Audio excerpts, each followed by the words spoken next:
안녕하세요. 정시현입니다. 다시 인공지능의 인터프리터빌리티, 해석 가능성에 대한 강의 시리즈를 다시 진행하려고 하고요. 지난 6번의 강의가 이제 그 인터프리터빌리티의 어떤 것이 좋은 거냐, 뭐 어떤 게 설명을 잘하는 거냐, 뭐 이런 거를 중심으로 이야기됐다면, 이번 시즌, 이번 강의부터 한 몇 개 정도는 가장 전통적이면서 많이 쓰이는 모델 기반의 인터프리터빌리티 해석 가능성에 대한 강의를 중심으로 꾸며갈까 합니다. 그래서 당분간 한 몇 차례 정도 강의는 인터프리터블 모델 중에서 제일 전통적인 것들을 좀 다루려고 하는데요.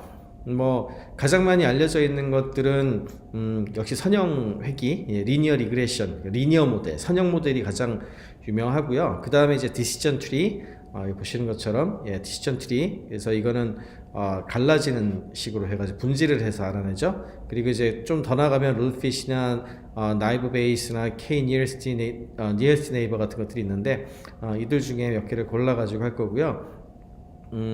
일단 이제 리니어 모델, 리니어 리그레션, 리니어 모델 같은 경우에는 특징으로 기본적으로 선형적인 어떤 형태를 갖춘 그런 데이터라든지 그런 모델이 잘 먹히는 거고, 그 다음에 이제 그에 비해서 그 좀 복잡하게 카테고리로 나눠서 클래시피케이션이라 그러죠. 나누는 종류들 같은 경우에는 디시전 트리를 많이 씁니다. 이 부분에 대해서는 좀 더 구체적인 얘기가 나올 때 더 자세히 말씀을 드리도록 하고요. 오늘 강의는 리니어 리그레션, 그래서 리니어 모델에 좀 초점을 많이 맞춰서 말씀을 드릴까 합니다. 리니어 리그레션 그 자체에 대해서 자세히 강의하는 거는 솔직히 제 강의 시리즈하고 잘 맞지 않기 때문에 그것보다는 훨씬 더 큰 개념에서 접근을 하려고 합니다. 그래서 그 선형회귀는 리니어 리그레션은 가장 전통적인 접근 방법이다. 이거에 대해서는 대부분 아실 거고, 혹시 모르실 분을 위해서 그냥 아주 간단한 가장 기본적인 것만 보여드렸는데요.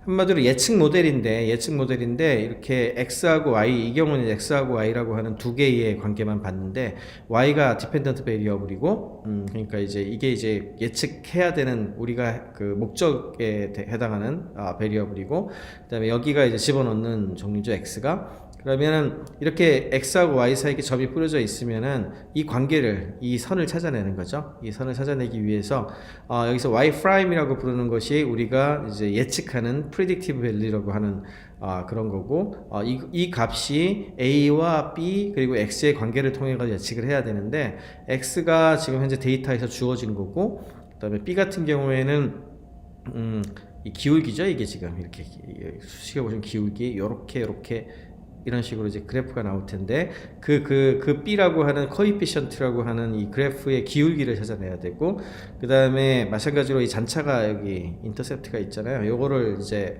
잔차란다. 이거 뭐라 그러죠? 우리말로 이제 까먹었는데, 요런 이제 인터셉트라고 하는 요 파트가 있어가지고, 이걸 가지고 수식을 찾아내면 가장 잘 설명하는 하나의 모델을 찾을 수 있지 않습니까? 이제 이게 리니어 리그레션 모델이고, 이걸 찾기 위해서 사실 요 에러, 예측한 거하고 실제 데이터하고의 차이, 요 에러를 그 스퀘어로 그 더블 제곱을 해가지고 다 더하는 이걸 이용해가지고 보통 그 에러를 계산을 하게 되는데, 이거에 대해서는 더 자세한 수식이나 이런 것들은 리니어 리그레션에 대한 강의가 워낙 좋은 게 많기 때문에 그걸 잘 찾아보시면 될 것 같아요. 그냥 제가 오늘 하려고 하는 강의는 리니어 모델과 리니어 리그레션이 왜 어떤 경우에 인터프리터빌리티 해석 가능성과 설명하는 AI, 설명하는 머신러닝이 좋은가, 이거에 대한 얘기를 할 거니까 거기에 초점을 많이 맞추기로 하고, 보다 자세한 수식 같은 것들은 리니어 리그레션 모델에 대해서 찾아보시는 게 좋을 것 같습니다. 그래서 일단 이렇게 해서 리니어 리그레션, 선형 회귀와 관련된 모델을 찾아내잖아요. 그러면은 이거를 바탕으로 얻어낼 수 있는 게 굉장히 많은데, 특히 설명하는, 이렇게 찾아낸 그 예측 모델, 이게 일종 예측 모델이잖아요. 요게 이제 예측 모델이 되는데, 이게 x뿐만 아니라 멀티플하게 되면은 y, z 여러 가지가 있겠죠. 여러 개를 하나의 선으로 해가지고 그려낼 수가 있게 되는데, 이거를 알아내게 되면 이런 걸 그릴 수 있게 됩니다. 이런 걸 이제 이펙트 플롯이라고 부릅니다. 이 사례를 예를 들자면, 이거는 이제 그 자전거를 매일매일 빌려가는 데이터예요. 그래서 하루에 얼마나 빌려가는가, 이거에 대한 수치인데, 여기에서 이제 피처 이펙트라고 되어 있는 거는 여기 0이 이제 평균치고요. 예를 들어 뭐 평균 4,000번 빌려간다 하루에 뭐 그랬다고 했을 때 그 4,000번 빌려가는 것보다 한 2,000번 더 많이 빌렸다, 2,000번 더 적게 빌렸다, 이제 그런 뜻이고, 그 다음에 여기에 영향을 미치는 이제 인디펜던트 베리어블이죠. 그 피처로 집어넣은 게 뭐 워킹 데이냐 아니냐 라든지, 아니면은 뭐 그 풍속, 바람이 부는 정도가 어느 정도였냐, 이 바는 25% 이런 거를 이제 25% 75% 여기가 메디안 값, 그리고 여기가 이제 최저값, 최소값 이런 거거든요. 이제 윈드 스피드, 풍속, 그 다음에 뭐 온도, 기온, 예, 저 바깥에 이제 기온이죠. 이게 낮으면 당연히 줄겠죠. 그리고 뭐 높으면 높아도 안 좋을 것이고 낮아도 안 좋겠죠. 하여튼 그런 부분들. 그다음에 계절, 그다음에 습도, 그다음에 이거는 이제 이 서비스를 시작하고 나서 시간이 지나면 지날수록 점점 많이 알려져 가지고 많이 쓸 테니까 이제 그에 대한 데이터가 되겠습니다. 이런 종류들을 실제로 영향을 미치는 거 하나하나를 다 계산을 해가지고 이제 바로 이제 그 이펙트가 어떻게 되는지를 이제 플로팅을 해가지고 그려낸 걸 이제 이펙트 플롯이라고 불러요. 여기 이렇게 보면은 어떤 게 가장 큰 영향을 미치는 걸로 보이십니까? 딱 보기에도 템퍼러처, 네, 여기 온도하고, 그 다음에 이 그림에서는 데이스 신스 2001 여기가 지금 제일 크게 나타나고 있죠. 그러니까 바깥 온도에 따라서 제일 크게 영향을 받았고, 덜 하고 또 많이 하고가 바깥 기온에 따라서 제일 큰 영향을 미쳤다는 걸 알 수가 있고, 그 다음에 얼마나, 이건 당연하게도 시간이 지나면 지날수록 더 많이 썼다는 걸 알 수가 있죠. 많이 알려지고 되고 사람들한테 소문도 퍼지게 되고 이러니까. 그래서 이렇게 전체를 볼 수 있고요. 동시에 인스턴스 하나하나를 볼 수 있습니다. 이 케이스는 이제 인디비주얼 프레딕션을 한 케이스인데, 이거는 1606이라고 하는 어떤 특정한 날일 텐데 1600번 정도 그 빌려간 날이네요. 그러니까 평소보다 적었던 거죠. 이 경우에 아까 전에 보여드린 이펙트 플롯을 이렇게 그려낼 수가 있고요.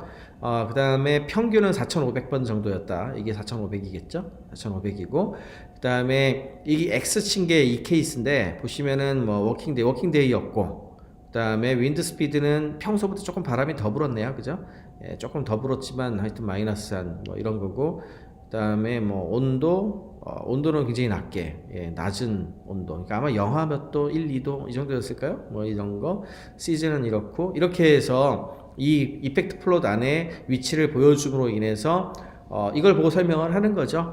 이래 해서 이날은 전체 그림으로 봤을 때 뭐 이런 요소들이 영향을 미쳐가지고 1600번밖에 못한 것 같아, 이렇게 설명을 하는 거죠.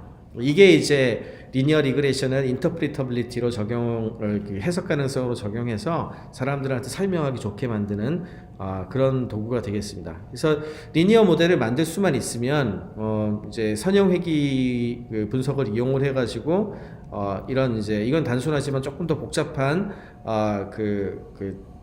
이 모델을 계산해낼 수가 있고, 그리고 이게 무엇보다 좋은 점이 행렬 연산을 가지고서 역행렬하고 곱셈하고 이런 걸 통해 가지고 그냥 바로 계산이 되거든요. 굉장히 빨리 계산할 수가 있죠. 그렇기 때문에 이제 이런 걸 이용을 해서 설명할 수가 있으면 이런 걸 그려내 가지고 설명하기가 좋으니까 상당히 유용한 방법이다. 그래서 리니어 리그레이션을 쓸 수만 있으면 설명 가능한 머신러닝이다라고 해서 이제 과거에 많이 썼던 방법이 되겠습니다. 그러면 이런 리니어 모델, 선형 모델은 정말 좋은 설명 모델일까요? 이거에 이제 장점과 단점이 있을 텐데 그거에 대해서 알아보도록 하겠습니다. 장점은 지금 사실상 수학적으로 이거를 계산해내는 것들이 아주 명확하게 밝혀져 있기 때문에 어떻게 이 예측이 나왔는지를 굉장히 투명하게 알 수 있고요. 그 다음에 계산식도 알 수 있고, 그려낸 것들을 이펙트 플롯 같은 걸 이용을 해가지고 다 보여줄 수도 있어요. 그러니까 굉장히 트랜스페런트하다, 이게 이제 장점이 되겠고, 그리고 이 예측이라고 하는 거는 다양한 여러 개의 피처에 해당하는 인디펜던트 베리어블의 코이피션트하고 이제 인터셉트를 이용을 해가지고 그걸 다 합쳐가지고 웨이티드 서브로 다 더해가지고 예측을 할 수가 있으니까 이 역시도 뭐 특별한 이견이 없겠죠. 그리고 무엇보다 이 선형 회귀 모델을 이용을 해가지고 보는 것에 대해서 많은 사람들이 이미 공부도 많이 했고 많이 알아요. 많은 사람들이 이걸 받아들입니다. 이게 예측 가능한 모델이고 추론도 가능하다는 것을. 그러다 보니까 경험도 많고 잘 아는 사람도 많고 이 기술에 대해서 알려주는 뭐 그런 것도 많고, 소프트웨어 구현이라는 측면에서도 R이나 파이썬, 자바스크립트 같은데 다 이거 계산할 수 있는 소프트웨어들이 다 들어가 있거든요. 그러니까 굉장히 쉽게 적용할 수 있으니까 이것도 큰 장점이고요.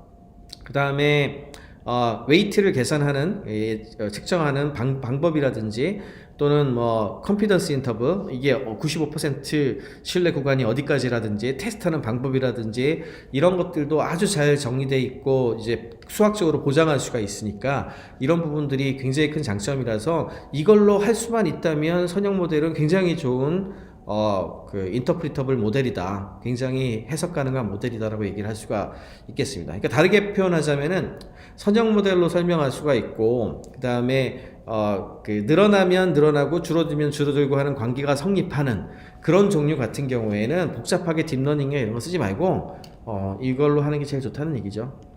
디스어드밴티지는 너무 당연하게도 우리가 풀려고 하는 굉장히 많은 문제는 리니어 릴레이션십이 아닙니다. 선형 관계가 아니죠. 근데 리니어 리그레션, 이 선형 회귀 모델은 당연하게도 선형 관계가 있는 것에서만 적용할 수가 있어요. 그러니까 비선형이라든지 아니면 서로 상호작용을 주고받으면서 이렇게 중첩 상황이 발생을 한다든지 이런 경우에는 쓸 수가 없습니다. 굉장히 복잡한 방식으로 이걸 변형을 해서 써야 되는데, 그러면 이미 그 자체를 설명하는 것 자체가 굉장히 어려워지기 때문에 어려워지기 때문에 그 부분이 이제 한계라고 할 수 있겠고요. 그 다음에 당연하게도 이 문제 때문에 그 관계도 굉장히 제한적으로 선형으로 딱 서로 맞아떨어져야 되니까 그렇게 해야 되고, 어쩔 수 없이 모델이 굉장히 단순화해서 제시를 해야 되기 때문에 심플리피케이션을 많이 해야 돼요. 단순화를 많이 해야 되니까 과하게 단순화가 된다라고 하는 또 하나의 이제 단점이 있겠고, 그 다음에 이제 이거는 조금 복잡한 문제인데, 선형으로 제시한다고 할지라도 이게 이제 피처가 숫자가 늘어나잖아요. 그러면은 이들 간에 모든 것들이 인디펜던트하면 좋은데 그렇지가 않죠. 상황이 생각보다 서로 연결되어 있는 게 많습니다. 예를 들어서 집의 가격이라고 하는, 집의 가치라고 하는 것하고 이거에 안에 들어가 있었던 요인 팩터로 방의 수, 그 다음에 집의 사이즈 이런 게 있었다고 칩시다. 그러면은 이런 거 넣어가지고 이제 다중 회귀 분석을 계산할 수가 있는데, 잘 생각해 보면은 사이즈 오브 하우스가 방의 수하고 서로 관련이 있을 수밖에 없죠. 어느 정도. 이게 어느 정도 관련이 있을 수밖에 없는데, 예를 들어서 이 경우에 만약에 사이즈 오브 하우스가 동일하다고 했을 때 방수가 늘어나면 어떻게 될까요? 그러면 방의 하나당 사이즈가 작겠죠. 그러면 되려 방이 너무 작아가지고 하우스가 가치가 떨어지는 이런 현상이 일어날 수가 있게 되는데, 이 경우에는 네거티브 코릴레이션이 나옵니다. 그러면 진짜 이 팩터 방의 수가 이게 교정이 됐다고 했을 때 이 방의 수가 정말로 네거티브하게 코릴레이션 되냐? 아니잖아요. 그러니까 뭔가 잘못된 설명이 되는 거죠. 그러니까 이런 부분들을 아주 명확하게 찾아낼 수만 있다면 뭐 큰 문제가 없겠지만, 이게 팩터가 늘어나면 이런 부분들을 전부 보장할 수가 없습니다. 그래서 이런 선형 방정식 자체가 좀 덜 스테이블하다든지 또는 이제 이런 코릴레이션이 서로 있는 것이 관찰이 된다든지 이럴 경우에는 쓸 수가 없고요. 그리고 이런 부분들을 제대로 알아내는 것도 사실상 굉장히 어려워요. 그래서 다르게 표현하자면 선형 모델 가지고서 설명 가능한 그런 이제 인터프리터블 모델을 만드는 것은 굉장히 케이스가 적고 어렵다. 이게 한계가 굉장히 많다. 그래서 그걸 극복하기 위한 확장 모델들이 있습니다. 이제 그거에 대해서는 추후 강의에서 더 다루게 될 텐데요. 오늘은 뭐 이 정도로 강의를 마칠까 합니다. 그러니까 선형 모델이 굉장히 장점이 많은데 이게 만약에 적용되는 곳에는 충분히 쓰는 것도 굉장히 좋은 선택이다. 뭐 이 정도로 이해를 하시고, 근데 제약점이 많으니까 아마 다른 것들로 확장하는 것들을 알아두어야 된다. 이런 정도로 이해를 하시면 되겠습니다.